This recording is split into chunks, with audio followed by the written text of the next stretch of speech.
Malha é um documentário sobre a manifestação da Malhação do Judas, que ocorre no município de Nazarezinho, que fica localizado no Alto Sertão da Paraíba. Ele só foi possível ser realizado através de um extinto edital que era dedicado à realização de produção de curtas-metragens paraibanos da Universidade Estadual da Paraíba, a UEPB.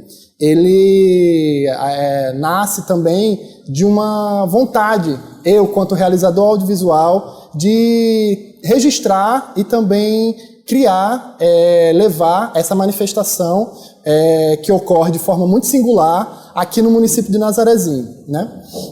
A Malhação do Judas, diferentemente de outros espaços que ela também ocorre nacionalmente, ela, em Nazarezinho, ela tem um ar mais surreal e também mais forte. A entrega é maior, tem uma visceralidade nela, né?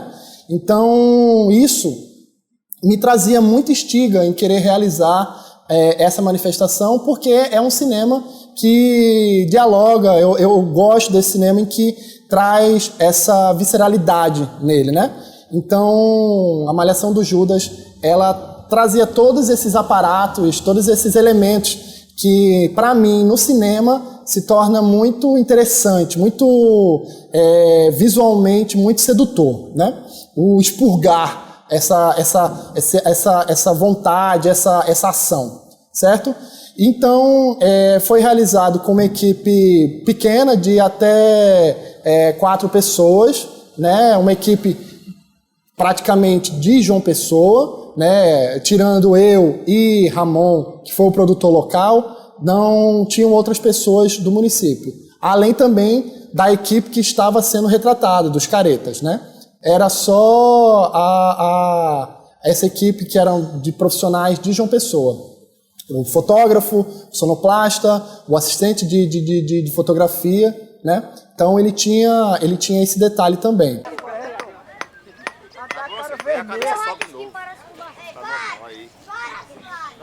Manda o menino ir buscar a gravata, o menino tem. Quando a gente retrata o cinema realizado, o cinema que é criado no município de Nazarezinho, porque, para quem não sabe, Nazarezinho tem uma filmografia, né? São realizadores que são oriundos daqui, são realizadores que contam sobre o seu cotidiano. Então, existe um movimento contrário agora, que agora, de um tempo dos anos 2000 para cá, né? Porque eu me iniciei no audiovisual em 2007 através de uma oficina chamada Viação Paraíba, que é idealizada pelo cineasta Torquato Joel, que é da Universidade Estadual da Paraíba, Universidade Federal da Paraíba, na verdade. Então, a partir de 2007, tem eu me reconheço, eu realizo essa oficina e me reconheço realizador, e a partir dali eu não paro, né? Então, além de mim, outros cineastas também foram sendo gerados no município. Há exemplo de Ramon Batista, há exemplo de Helena, né? Então, Nazarezinho hoje tem essa filmografia, que, se eu não me engano, ela tem na cidade por cerca de 9 para 10 filmes realizados entre ficção e documentário, mas todos curtas-metragens, né?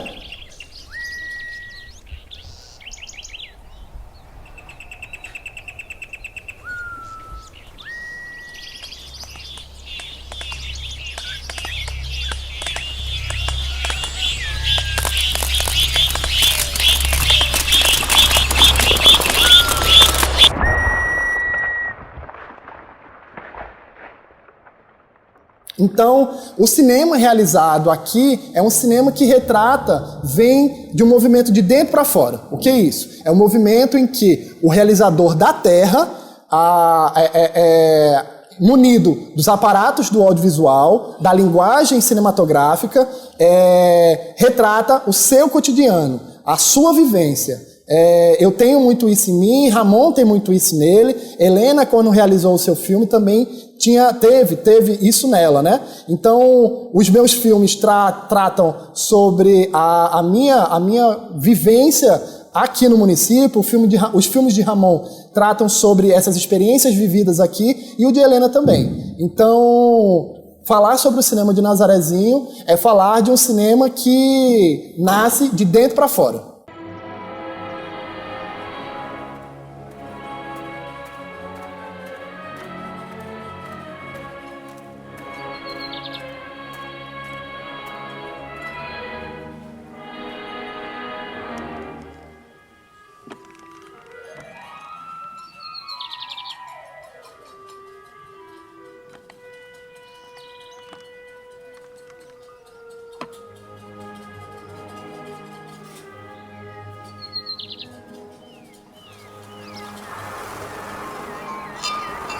Para a realização desse filme, foi, de certa forma, bastante fácil, no que se diz respeito à questão de pesquisa, né? Porque quando você vai realizar um filme, você tem que realizar a pesquisa do assunto, do tema, da abordagem, o que você vai abordar ali, o conteúdo, né?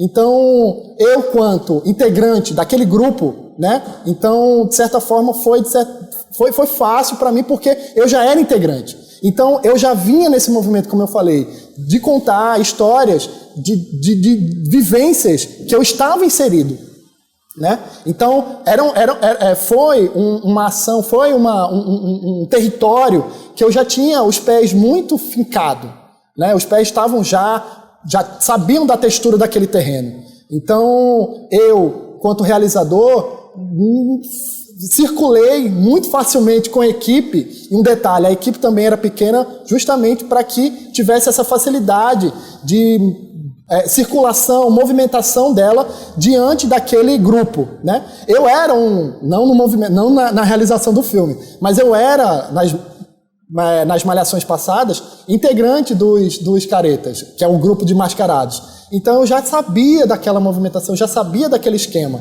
Eu já conhecia aquele território ali, então para mim foi, de certa forma, bastante fácil percorrer aquele caminho ali.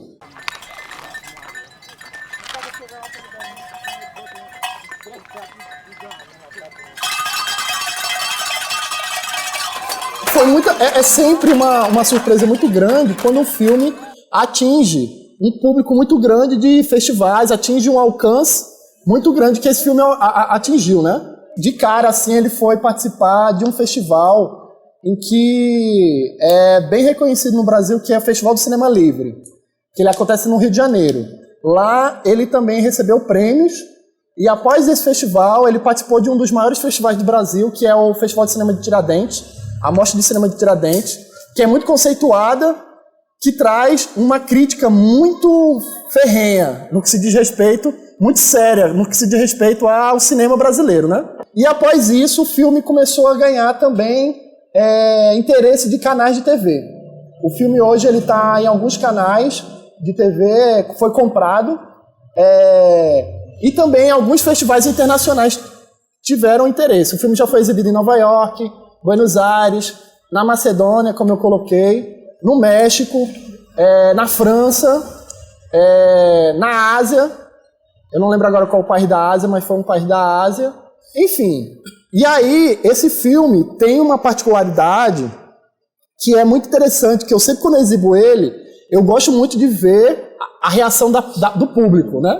E como ele praticamente viajou por todas as regiões do Brasil, as 5 regiões do Brasil, cada região tinha uma reação diferente. É muito engraçado ver o filme sendo exibido no Sudeste.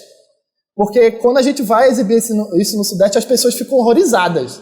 Elas ficam, como assim vocês fazem isso? Rio de Janeiro, São Paulo, próprio Minas, né? No Festival de Tiradentes. E aí eles ficam aterrorizados, porque para eles é algo muito violento. Não deixa de ser, né? É um filme que trata da violência. Mas para eles é inadmissível acontecer isso, né? Aconteceram alguns debates assim enquanto o filme era exibido em festivais, que as pessoas ficavam perguntando para mim, mas você não era para intervir na hora? Aí eu falei, não, pô, quanto realizador, quanto documentarista, eu não posso intervir. Eu tô ali como alguém que tá em busca. O Jean Rouge tem, né? Isso, né? O Jean Rouge, para quem não sabe, ele é praticamente um pai do cinema direto, que é observativo, assim, né? O cinema que o realizador, o cineasta, tá ali para registrar, capturar aquela ação que está acontecendo ali sem intervir, né? Na hora, ele intervém depois, na montagem do filme. Mas eu não podia intervir. E também outra coisa, é um filme em que o que estava sendo mostrado me retratava, né? Eu sempre coloco isso nas produções. O filme me retrata, então eu não posso ir de desencontro ao que eu sou.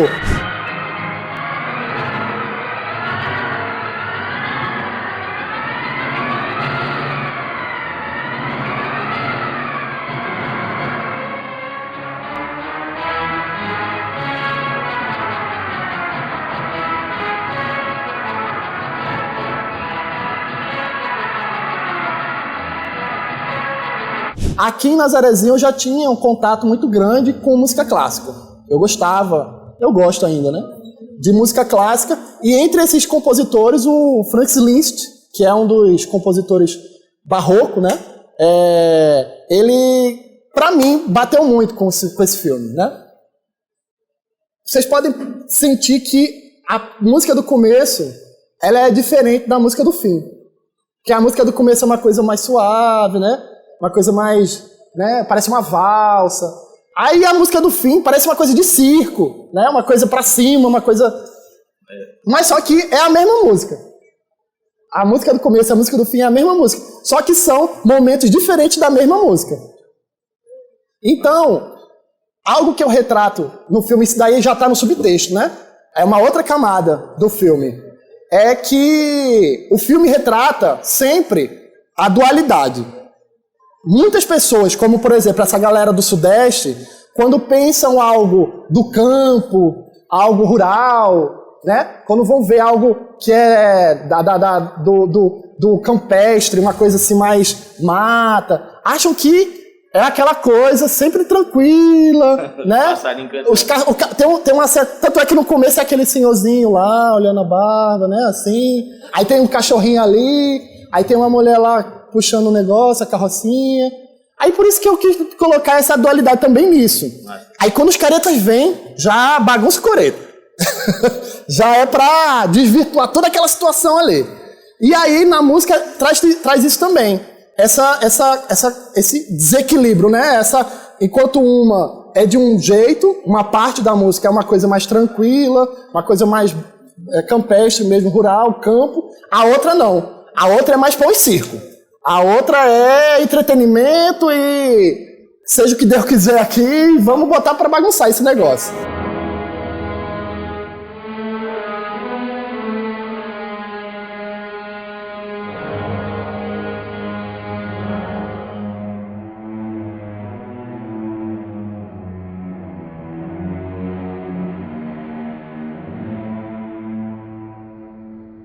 Então, aquela imagem, e Bosch, assim, diferente dos outros pintores da época, ele não estava querendo retratar o belo para o que estava sendo colocado com o Renascimento, né? Ele estava querendo trazer o grotesco nas imagens. E eu acredito que as máscaras que são realizadas, são feitas pelos caretas, por quem realiza aquela manifestação, elas não são bonitinhas, né? Elas são para meter um certo medo naquelas pessoas. E aí a tela também tem isso nas expressões dos personagens, né? Jesus só que tem uma feição mais refinada, um nariz mais afilado, mas só que todo mundo tá em volta dele ali, tá como demônios, né? Assim, com uns rostos bem estranhos, bem grotescos. E eu quis trazer isso pro filme justamente porque o filme tem esses personagens que são os caretas.